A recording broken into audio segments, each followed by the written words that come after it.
iPad, qualquer coisa que você compra, a primeira coisa que vem na caixa, o que é? O manual. E a gente faz o que com aquele manual? Joga fora. Antigamente eu costumava guardar, mas hoje já jogam fora e sabe, não vou ler mesmo, né? Outro dia eu fui na casa de uma pessoa, tinha um iPhone, e ele sempre ligava para perguntar como é que fazia as operações, baixa isso, baixa aquilo. E eu fui olhar o manual dele, ainda estava plastificado ainda, depois de quase um ano, né? Então, geralmente o pessoal faz isso. Essa é a grande realidade. Principalmente o brasileiro não lê manual. Não lê manual. Uma vez eu conversava com um rapaz, um produtor de um estúdio aqui em Miami, na região de Miami, e eu perguntei para ele, por que a gente às vezes não tem a mesma quantidade, isso faz alguns anos, no Brasil? Ele falou, o Brasil tem o mesmo equipamento de produção, porque o pessoal compra daqui e leva. Mas a grande diferença é que quando você não lê o manual e o brasileiro não lê, ele não absorve o máximo do equipamento. Um equipamento pode fazer muito mais do que simplesmente o que faz quando você liga e desliga. Então a nossa vida é a mesma coisa. Quando nós temos a Bíblia não como livro de história, mas como manual, nós começamos a aplicar as verdades bíblicas na nossa vida. A vida cristã fica muito mais fácil, a vida cristã fica mais simples. A gente começa a entender as pessoas, a gente começa a entender até o pessoal que fica buzinando atrás da gente aqui em Nova York. Você já viu isso? Já ouviu falar nisso? Aliás, eu li uma placa aqui para entrar na 21. O único lugar do mundo que eu acho que tem essa placa que diz assim, mais ou menos assim, que você, como é um lugar que pode virar à direita, você pode buzinar em quem estiver parado à sua frente.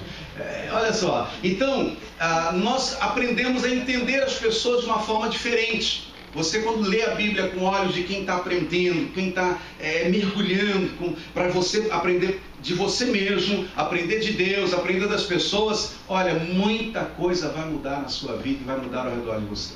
Quando esse negócio caiu no meu espírito mesmo, eu vou falar para vocês, eu comecei a entender melhor até a minha sogra. É a melhor sogra do mundo, viu?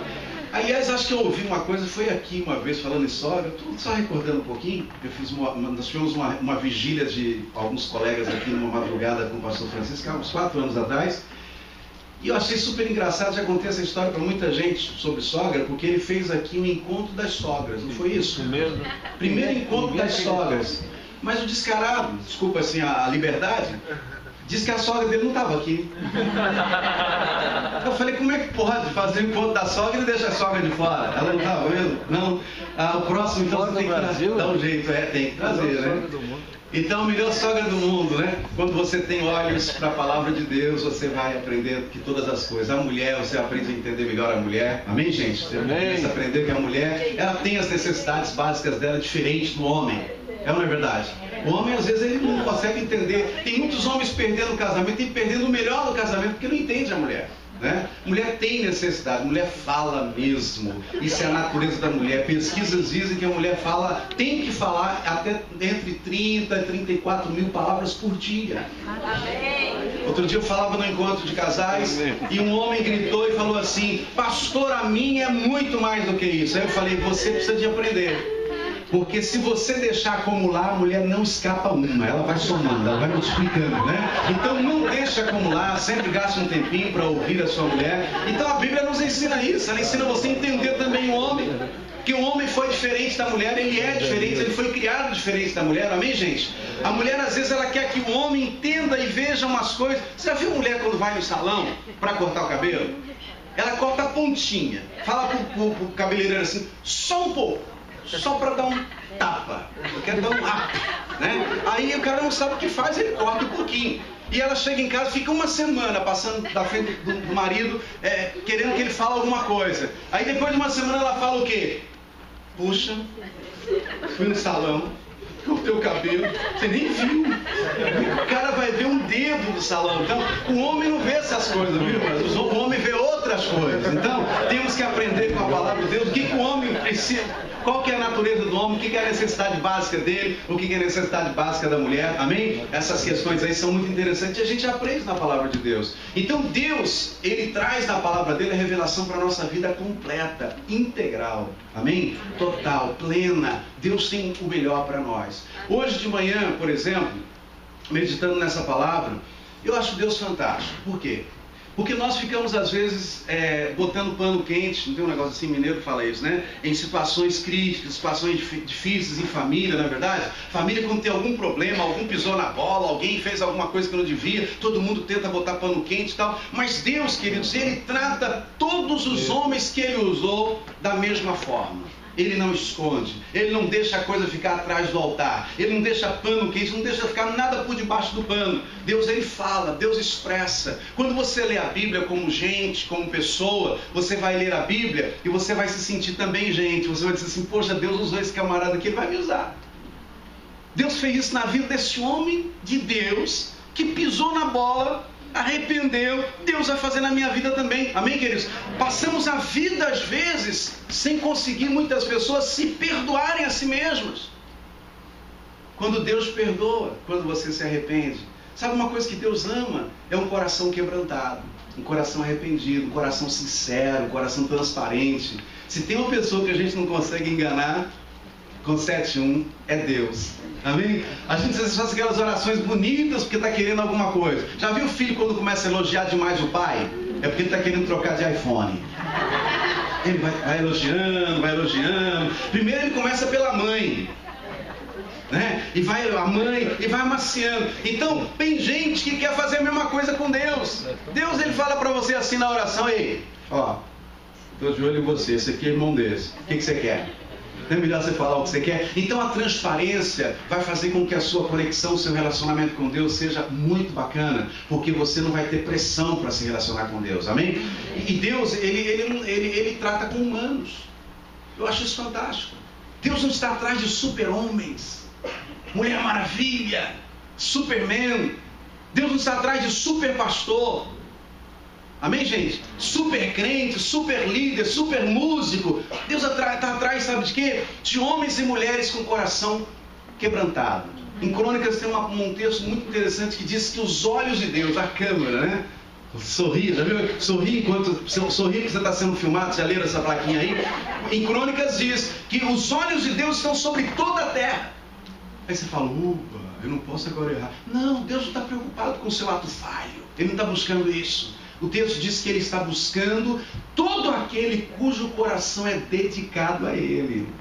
Porque se o meu coração for dedicado a Deus, Ele fala, eu preciso botar mais aqui, eu preciso dar mais aqui, eu preciso investir mais, eu vou abrir mais porta. Quantos estão me entendendo? Amém, queridos? Então vale a pena a gente entender o contexto todo de vida cristã dessa forma. Agora nós temos aqui uma situação meio interessante, meio peculiar, mas também não tanto. Porque eu acho que todos nós aqui já tivemos alguma vez na vida que a gente teve vontade de desistir. Os mais antigos sabem do que eu estou falando. Jogar a toalha. Quem sabe o que é jogar a toalha? Jogar a toalha é quando um lutador tomou um direito cruzado e ele vai para o chão, o treinador joga a toalha. Antigamente fazia isso, né? E o juiz está sabendo que não pode continuar a luta porque o atleta dele não aguenta mais um. Pelo menos agora. E muitas vezes nós tomamos tantos direitos cruzados na vida que dá vontade da gente desistir. A gente vê o pastor Francisco, a esposa, é filho? É. O filho, tem mais um? Não. Cadê? Ali está todo mundo aqui, né? Adoração. Filho de pastor, não tem jeito, tem que ser músico, né? Os meus também são. Então, a gente está vendo essa família aqui e a gente não tem ideia de quantas vezes faltou lágrimas para chorar. Perdas, frustrações, decepções. Isso não é só com ele. Todos nós. Porque a gente está fazendo a coisa certa e muitas vezes tem um monte de coisas que acontecem em volta. Nós estamos, na nossa luta não é contra carne e sangue. Amém, gente? Mas o diabo precisa de uns corpos. Ele entra nos espíritos de porco aí e faz a bagunça acontecer na sua vida, na sua casa, no seu trabalho. Eu sei, você está pensando, mas esse pastor não sabe. Porco não tem espírito. Porco não tem espírito, é só um ditado brasileiro, popular, né? Mineiro, né? Espírito de porco, né? É gente que nunca faz a coisa como devia fazer. Então, a gente não tem ideia. Quando as pessoas olham para você, não tem ideia o que você vive, viveu, passou ou passa nessa terra. Talvez uma das coisas que, para mim, foi a primeira experiência forte. Eu vim de Belo Horizonte, depois de 20 anos de ministério em Belo Horizonte, já estou há 15 nos Estados Unidos. Conhecido em Belo Horizonte, já abri várias igrejas em Belo Horizonte, uma igreja super relevante em Belo Horizonte, amigo de todo mundo, venho para esta terra por um desafio que eu não vou falar agora o que foi, mas foi uma chamada de Deus, e eu tive que começar do zero. A minha reputação, parte boa dela, tudo bem, mas o meu conhecimento, eu tive que começar do zero, eu tive que aprender a língua, eu tive que começar a fazer as coisas. Muitas vezes eu fui humilhado. Não trabalhei como a maioria trabalha, mas você tem humilhações por vários motivos, né? Só de olharem para sua cara e te acharem que você não é daqui, você não devia estar aqui. Quantos estão me entendendo? E a gente vai passando por cima disso. Agora, muitas vezes no próprio ministério mesmo, a gente tem aqueles momentos duros, aqueles momentos que você toma uma assim direta e dá vontade de ter uma praia deserta para você ficar lá um tempo, sabe, assim, gritando. Quem já teve essas doideiras aí? Ai, meu Deus, uma mata, um monte, né? Um monte, uma praia deserta, você botar uns trem para fora, porque a gente tem que botar uns trem para fora de vez em quando. É externar alguns sentimentos que ficam agarrados aqui. Eu me lembro que eu estava numa dessas crises, pastoreando na Flórida, alguns anos atrás. E desafio mesmo de igreja, você orando, você às vezes não vendo as coisas acontecerem, guerra para todo lado. E um dia eu falei para a semana, eu vou dar uma saída. E na Flórida você não pode entrar na praia para ficar lá de noite, depois de um determinado horário, porque a polícia está sempre passando uma ronda e tal. E eles não deixam. E eu sabia que praia deserta não ia achar. E se eu ficasse gritando na praia, a polícia chegasse, é óbvio que eu ia ser algemado, ia ser levado para até explicar que focinho de porco não é tomada, o negócio ia ficar feio pro meu lado. Mas eu precisava do momento para mim. Aí eu peguei e fui para um parque que tem na Flórida, um parque chamado Whitewater. É um parque muito arborizado, um parque com lagos maravilhosos. Você entra e você não vê nada assim de rua, de casa, nada. E eu descobri que isso era 9h30 da noite mais ou menos. Eu lembrei que lá nesse parque estava fechado às 5, mas tinha um setor que era de barracas. Domingo o pessoal faz campo durante a semana toda, então o pessoal reveza ali. Eu sabia que podia entrar ali, mas tinha que pedir autorização. E eu não tinha autorização. Fui no segurança, pedi o segurança e cheguei para ele e falei assim: eu sou pastor da comunidade brasileira aqui e tal, e eu queria fazer umas orações aqui. Ele falou: mas aqui não é lugar de oração. Eu falei: não, deixa eu explicar. Eu estou fazendo uma intercessão, olha meu, é uma intercessão, nós estamos intercedendo pela Flórida, para Deus abençoar a Flórida. Ele falou: mas você pode fazer isso na sua casa? Aí eu falei: o que eu vou fazer com esse homem? Eu falei, eu estava doido, falando: rapaz, eu estou tentando botar uns trem para fora, o único lugar seguro que tem é esse aqui, me deixa entrar nesse negócio. Eu sei que eu convenci o homem, ele falou assim: olha, só meia hora. Eu falei: tá excelente. Eu acho que eu fiquei mais de 1h30 ou 2. Porque quando você entra na oração, na guerra, tem hora que você vai para a adoração, você vai botar o rosto no chão, você fica horas ali. Eu já fiz isso. Não sai uma palavra da minha boca. É o momento de você quebrantar, fica... Mas eu estava querendo ir para a guerra. Quem está me entendendo? Eu precisava gritar, não era hora de... O vizinho não podia ouvir. E eu fui, irmãos, e foi um momento gostoso. Longe de todo mundo, no meio do mato. E eu andava para lá. Quem já fez essas orações doidas aí? Anda para lá e guerra, vai soltar minha família, vai soltar minha bênção. Quem já fez esses negócios aí? Pelo menos uma vez na vida, né? Então eu fiz essa oração e orei ali. Não sei por quanto tempo eu fiquei, mas eu me envolvi. Meu olho fechado, porque eu já tinha dominado na minha mente o espaço que eu estava andando para lá e para cá, e naquela escuridão, e quando eu penso que não, eu vi uma presença, eu senti uma presença chegar. Sabe quando você está num lugar escuro assim, quase 11 horas da noite, e chega algo, um ser, que você não sabe exatamente o que é, e começou a ficar assim, ó.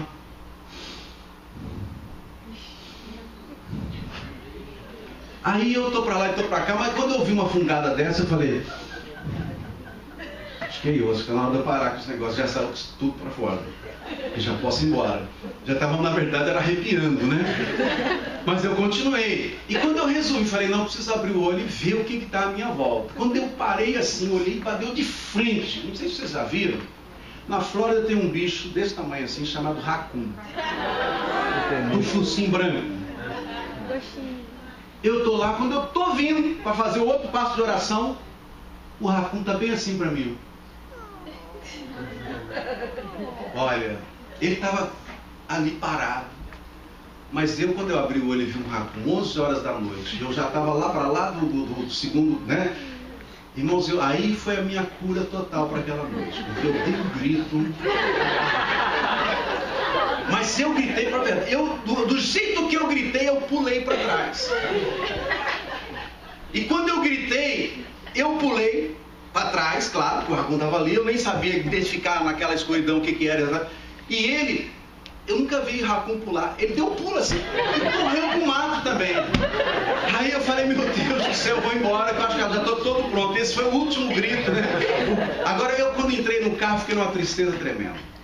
Porque eu pensei assim, puxa, se eu não tivesse gritado, ia dar tudo certo. Porque aquele racun estava quase convertendo com a minha oração. Quem está me entendendo? Você tem direito disso. Você tem direito de um dia, não é sempre.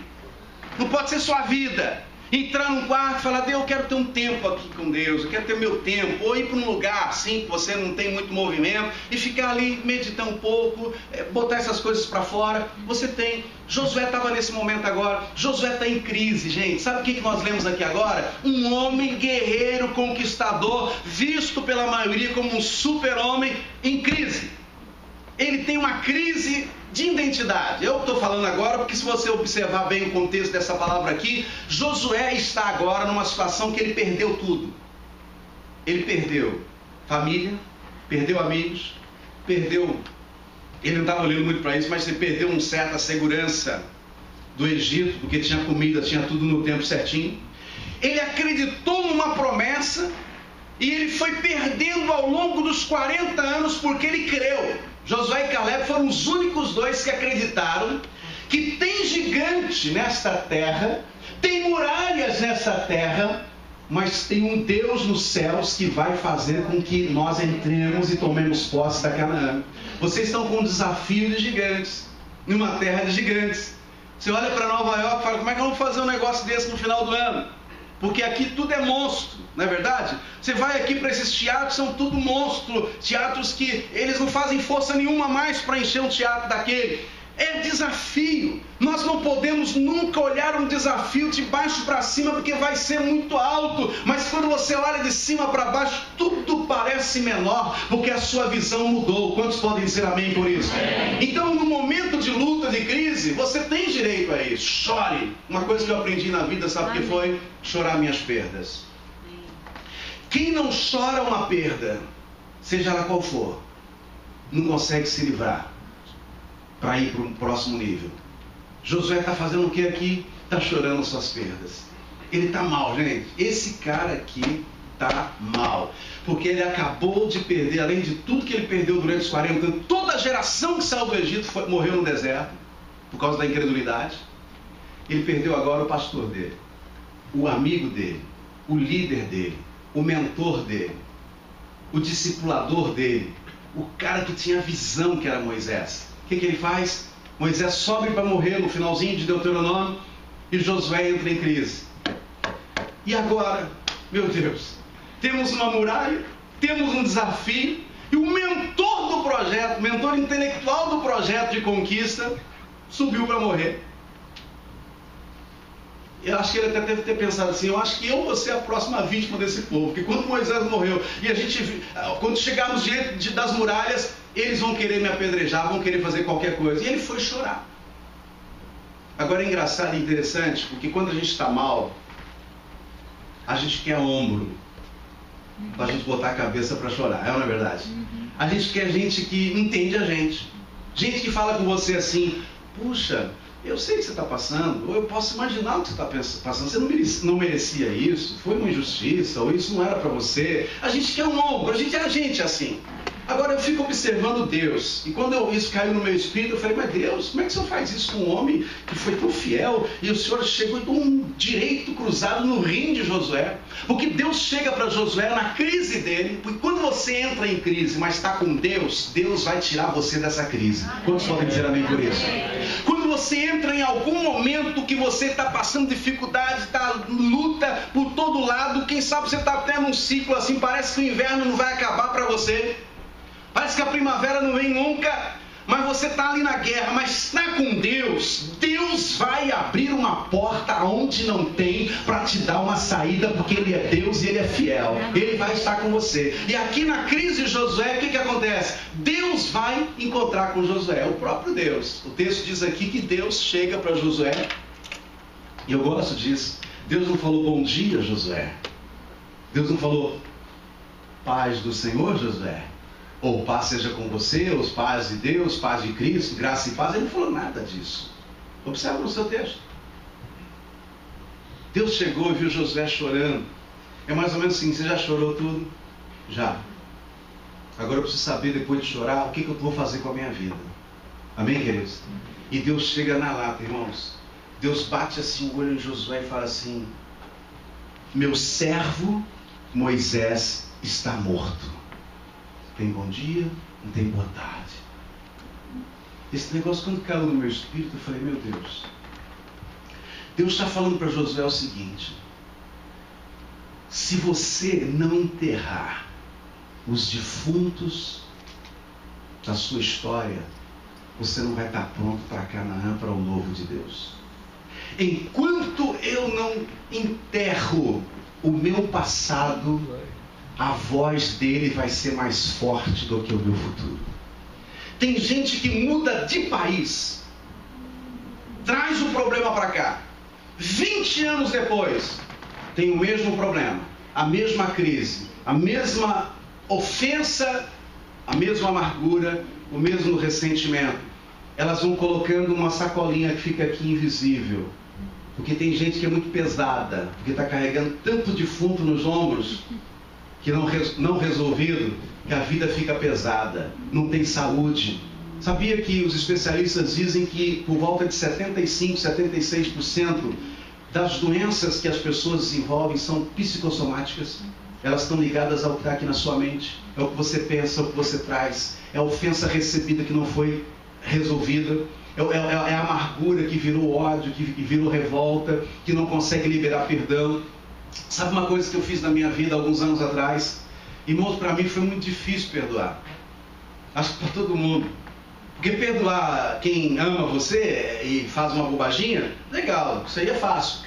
Perdoar a ofensa, aquilo que te machucou, aquilo que te feriu, aquilo que fez com que você se sentisse muito mal. Às vezes nós somos ofendidos desde a infância. Às vezes um comentário, uma crítica feita. Quem sabe uma palavra, eu já tratei, a gente trabalha muito com pessoas na área de aconselhamento, e já por vários anos, né? E como eu já aconselhei pessoas que foram ofendidas na infância. Na infância. Eu tratava de um rapaz na Flórida, anos atrás. Ele trabalhava a morrer. Trabalhava em 2 empregos, era um touro bravo para trabalhar. Nem precisava trabalhar tanto.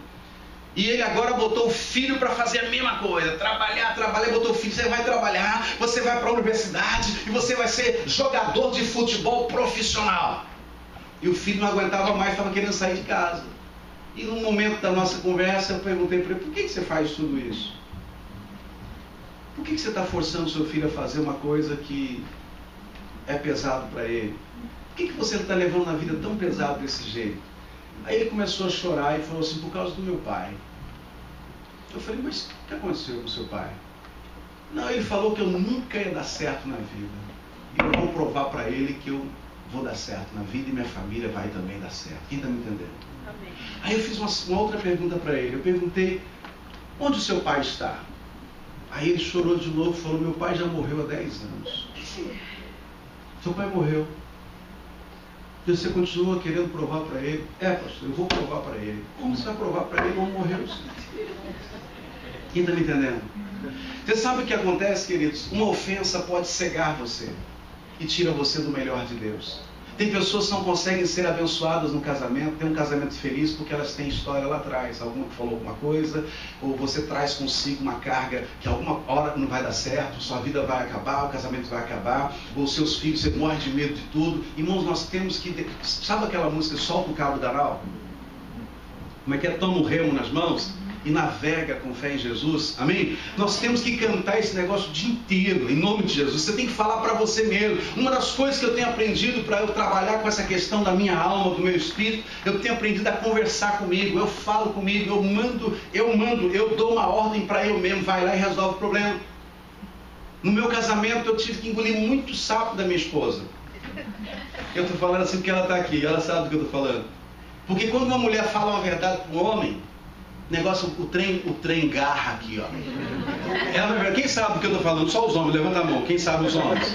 Isso aí. Calma, irmã. A senhora falou, não levanta a mão. A irmã está falando, não levanta a mão. Brincadeira, brincadeira. É brincadeira, isso foi brincadeira, tá? Tá todo mundo querendo saber quem foi, né? Então, olha só. Engolir sapo é quando você ouve uma verdade da sua esposa, do seu esposo, do seu pai, ou da sua mãe, ou até do seu irmão mais velho, que você não quer ouvir. Sabe o que eu aprendi a engolir sapo? Porque sapo desce, ninguém engole sapo, mas se fosse engolir, ele ia descer ranhando. Porque o sapo ele incha. Estão comigo? E umas verdades elas incham. Tem homem que só quer saber da parte boa do casamento. Ele não quer essas verdades de jeito nenhum. Eu me lembro uma vez que eu estava muito animado quando cheguei em casa, já tinha feito algumas coisas, né? Aprontei alguma com a minha esposa, não lembro mais o que foi, isso tem muitos anos. Ela lembra, ela não lembra, mas a mulher geralmente ela lembra, né? Mas não era nada assim extremo, mas quando você sabe que, quando você faz algo com uma mulher, ou fala alguma coisa com uma mulher, fica tranquilo, ela vai querer sentar com você para resolver tudo direitinho, nos mínimos detalhes.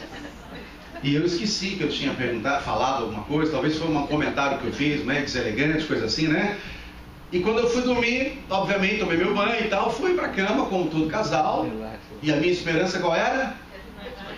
Vai haver festa hoje. E nada. Porque quando a mulher está ofendida, meu irmão, você tem que resolver a parada ali com ela. Não adianta ficar com aquele pezinho leve. Tem uns homens que botam os pezinhos assim para ver se ela aceita, né? O contato. O pezinho assim, primeiro contato. E a mulher ofendida na hora. Parece que é um choque que ela toma. Ela faz assim. E ele vai empurrando. E ela vai saindo pro canto. É verdade. Tem uns que até abre a mão assim, porque já desistiu do pezinho, e tenta trazer pra cá, né? E a mulher não. E a minha, porque aí outro dia eu tava dando uma palestra pros homens, e um homem desses meio assim, pra frente, né? Pastor, como é que o senhor sabe esses negócios tudo? Eu falei, porque eu já tentei botar o pezinho, eu já tentei fazer assim, mas não tem jeito, tem que resolver com a mulher.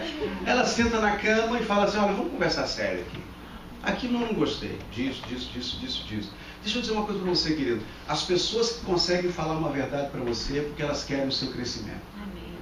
Amém? Amém? Amém? E é claro, as mulheres, por favor, não abusem dessa autoridade que eu estou empurrando vocês aqui, porque depois os maridos de vocês já vi que são camaradas bem malhados aí, e eles vão me pegar lá fora. A mulher tem que ter sabedoria. A Bíblia diz que a mulher virtuosa é que edifica a sua casa. Amém, queridos? A mulher não pode nem ser feminista, aquela que agora os direitos são iguais. Ela tem que ser uma mulher segundo o coração de Deus. Ela tem que conhecer quem ela é, conhecer o amor de Deus. Ela tem que se aceitar como Deus a fez e buscar a mudança que também está em Deus, para que a relação seja uma relação legal. O filho é a mesma coisa. É muito difícil para a geração de hoje, da meninada aí, ouvir os mais velhos. Porque você ouve os mais velhos e eles parecem que não sabem de muita coisa, porque eles não sabem nem ligar o computador direito, papai. Outro dia um rapaz estava me contando, até um pastor, que o menino dele explicava a ele, vem cá filho, me fala como é que faz isso aqui. Aí o filho fazia como... E embora.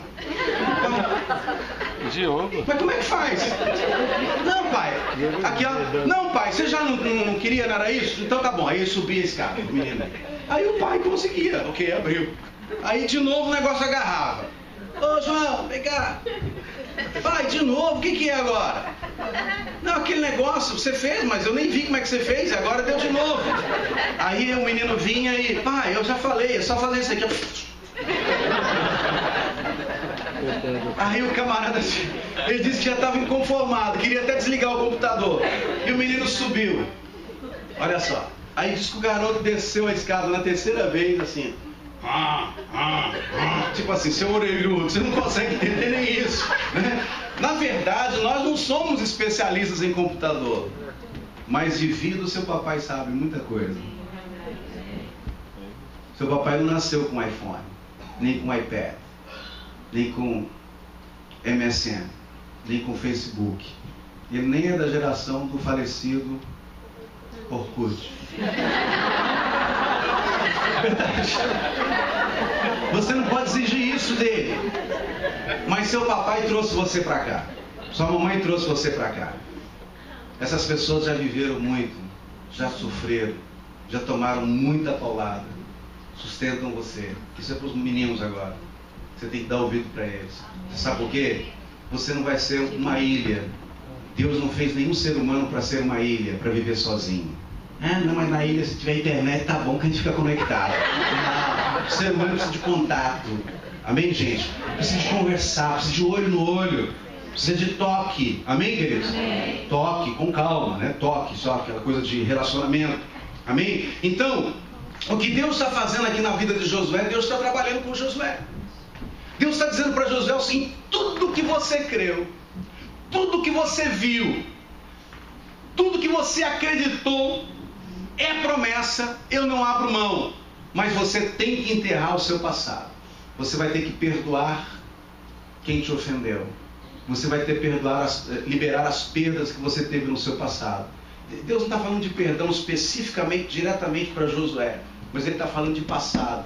Por que não dizer também que Josué estava meio magoado com a história toda dele? Quem é que já viveu 40 anos dando volta no mesmo lugar, sabendo que tem um lugar para entrar ali e não pode entrar ainda? E você tem que esperar 40 anos para isso. Tinha uns negócios esquisitos no coração de Josué, porque ele era um homem, ele era humano. Amém, queridos?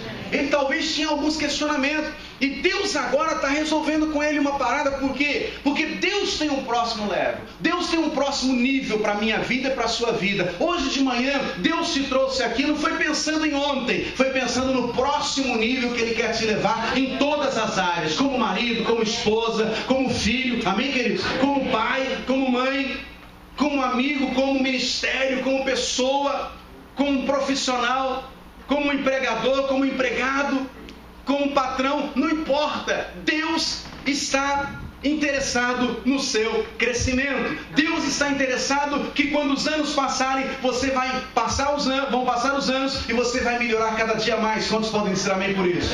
Eu estou com 5.4, 54 anos. E eu converso comigo no espelho. E eu falo comigo às vezes, sabe o quê?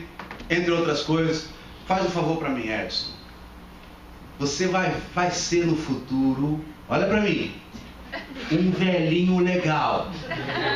Porque a pior coisa que tem é um velho chato. É verdade. E tem muito velho moço, tem muito velho jovem. Nem chegou lá ainda, já está uma chatice só, ninguém aguenta. Ninguém se aguenta, né? Quando olha no espelho, tem uns são chato que olha até de lado. Não vou olhar de lado porque não preciso gastar tempo com essas coisas. Seja um velhinho chato, envelheça com saúde, amém, queridos?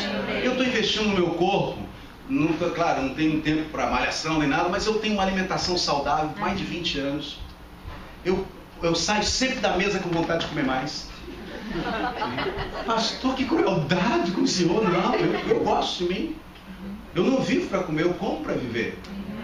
Amém, gente? Nós temos que mudar nossos conceitos. Nós temos mais qualidade de vida hoje. Se nós escolhermos isso, nós podemos viver mais e viver bem. Amém, gente? Amém. Você não tem que envelhecer e ter 10 anos da sua vida, como eu conheço algumas pessoas, até amigos no Brasil, amigos da minha mãe, na verdade, que já estão há 10 anos sem conhecer um filho. Por quê? Não usou a mente? Porque dizem que Alzheimer, por exemplo, você pode eliminar quando você... Uma grande possibilidade quando você usa muito a sua mente. Quem não usa a mente tem probabilidade de dar Alzheimer. Você tem que ler, você tem que fazer coisas, você tem que criar, você tem que aprender coisas novas. Amém? De ver essa menininha aqui tocar esse piano, meu Deus do céu, a gente que é barbado que não toca piano. Tá bom, mas por que eu quero tocar piano? Não sei. De repente vai ser uma boa. Aprenda alguma coisa nova. Tem pessoas aqui que já estão... Aqui não, mas você já ouviu falar, né? Tem gente já esperando o mundo acabar em barranco para morrer encostado. E não ter que pagar aluguel. Sabe? Não pode ser assim.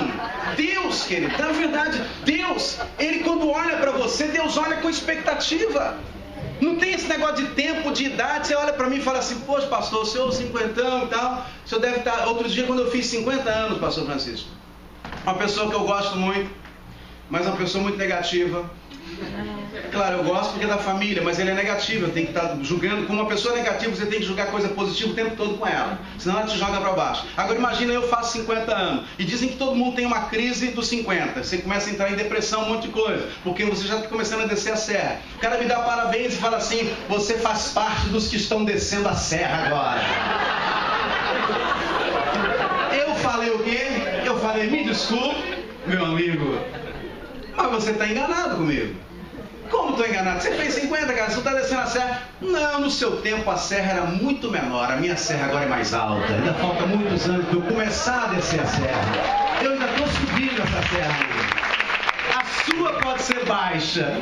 A minha não, a sua também não. Quem tem sonho, quem tem propósito, quem nasceu e sabe que está fazendo a vontade de Deus, você que anda pelas ruas dessas cidades assim, eu não posso me conformar, eu tenho que ser relevante nessa situação, nessa cidade, amém? O que eu posso fazer para fazer diferença? O que eu posso fazer? Mas já fizeram tudo, você já viu tudo que você pensar, já fizeram. Mentira, a mente humana ela é extremamente capaz. Deus te deu criatividade. Deus quando te fez, Ele não te fez de qualquer jeito, Ele não fez como fez os animais, Ele te fez a imagem e semelhança dele. Deus falou, façamos o homem a nossa imagem segundo a nossa semelhança. Amém. Aí sabe o que Deus faz? Olha para você pronto e fala, ficou bom demais. Isaías 139, né? Versículo 14 diz assim, que Deus ficou assombrado quando Ele te viu pronto. Deus te fez de uma maneira assombrosamente maravilhosa. Tem gente que é tão ruim de autoestima que ela fala assim quando lê esse texto, até Deus tomou um susto quando me viu. Olha, tem jeito estranho, olha se tem jeito, olha minha cara, olha se tem jeito, esse cabelo, olha se tem jeito, né? Só que aquele assombro de Deus ali, querido, Deus falou assim, não tem nada igual, tem nada igual. Faz assim pra mim, ó, chinelo, não precisa falar, só fazer. Estou brincando. Olha agora para frente assim. Eu vou fazer um exercício que você não tem feito há muito tempo, de olhar aqui para o seu polegar. Diga para você mesmo assim, olhando para o seu polegar, não tem ninguém igual a você sobre a face da terra. Diga assim, você é único. Amém, queridos? Você tem que dizer para você mesmo todo dia que você é único. Não tem ninguém parecido com você. Quantos podem dizer amém por isso? Amém. Outra coisa interessante que Deus fala para Josué aqui. Ele diz o seguinte, na segunda palavra que dá. Primeiro ele fala, enterre seu passado. Que você vai para Canaã. Canaã não quer esse negócio com você não. Não quer essas crises. Não quer essas encrencas. Amém? Se você quer ir para o novo de Deus, você precisa deixar aqui algumas coisas que é passado. Deus não está preocupado com quem você era. Estão comigo? Deus não está preocupado. Você tem que se perdoar. Você tem que resolver com você esse negócio. Olha para frente, fala, Deus, eu vou virar a minha história. Amém? Segunda coisa que Deus fala, e é uma chave para Josué, ele diz assim, se prepare, porque o que eu prometi eu vou fazer. Quando Deus fala se prepare aqui, eu vou parar um pouquinho nesse texto aqui para dizer para você o seguinte, Deus está falando, se estivesse hoje, sabe o quê? Para essa galera que está aqui, com esse grande desafio que é a vida, tanto profissional, a sua vida de realização dos seus sonhos, dos seus objetivos, seus projetos de vida, seu propósito, e também o desafio da cidade. Deus está dizendo, sabe o quê? Vai se preparar. Vá para a escola. Amém? Vá para a escola. Vá fazer um curso. Vá se profissionalizar. Vá se especializar. Tem uma oração que eu faço, quando eu faço essa oração, eu dou 2 pulos, caio com o pé esquerdo no chão, dou outra rodada e caio com o pé direito. Quando eu caio com o pé direito, a minha mão fica apontada para lá, quem estiver olhando para minha mão, o salário dobra na semana seguinte. Quem quer que eu faça essa oração aqui? Não é sério. Quem quer que eu faça essa oração? Levanta a mão. Seus preguiçosos, não tem nada de oração para aumentar salário. Primeiro que se eu fizer essa oração aqui, alguém tem que ligar para o 911, porque eu vou cair duro aqui, tanta pulo com o pé esquerdo. Na verdade, nós temos que orar, mas não tem oração para aumentar salário. O que aumenta o salário é você se preparar, é você ser o melhor da empresa, é você dizer assim, eu não sou ainda, mas eu vou chegar lá. Porque para chegar lá eu preciso desenvolver meu conhecimento, eu preciso ler mais, eu preciso estudar mais, eu preciso participar dos seminários, eu preciso pesquisar tudo sobre o negócio da minha empresa, eu preciso ter boas ideias, anotar essas ideias, dar boas ideias para o meu patrão. Amém, queridos? Pastor, ele pega as ideias da gente, aqui ele é munheca de vaca, não importa. Ele está treinando você, porque da onde saiu uma boa ideia, tem centenas de outras reservadas. A sua mente não é a storage para guardar coisas, ela tem que ser criativa. Então, sempre que você criar alguma coisa, escreva no papel. Eu tenho no meu computador, eu uso o computador o tempo todo, eu tenho um file, uma pasta chamada Pasta das Ideias Loucas. Nem a minha mulher entra. Por que a minha mulher não entra nessa pasta? Que a mulher não vai ficar com paz. É tanta ideia, ela fala para mim assim, não, pelo amor de Deus. Eu falo, mas amor, tive uma ideia, estava tomando banho. Ela falou, toda vez que você vai tomar um banho, quando você volta tem uma ideia. Aí eu já escrevo, porque tem ideia que é louca para você hoje, mas você está em crescimento. E amanhã você vai olhar e falar assim, ei, mas é tão pequena assim, achei que era maior. Vou fazer você realizar agora. E aí você já tem o quê? Uma outra para frente. Deus está dizendo para Josué, se prepare. Terceira coisa que Deus fala para Josué, seja forte e corajoso. Não tem lugar para moleza, não, nem preguiçoso. Amém? Não é o caso de vocês aqui, obviamente, né? Mas tem hora que dá uma preguiça de ler, de estudar, de participar do seminário. Estava outro dia na casa de um amigo meu, e a menina dele, a filha dele faz business no Brasil, no Rio de Janeiro.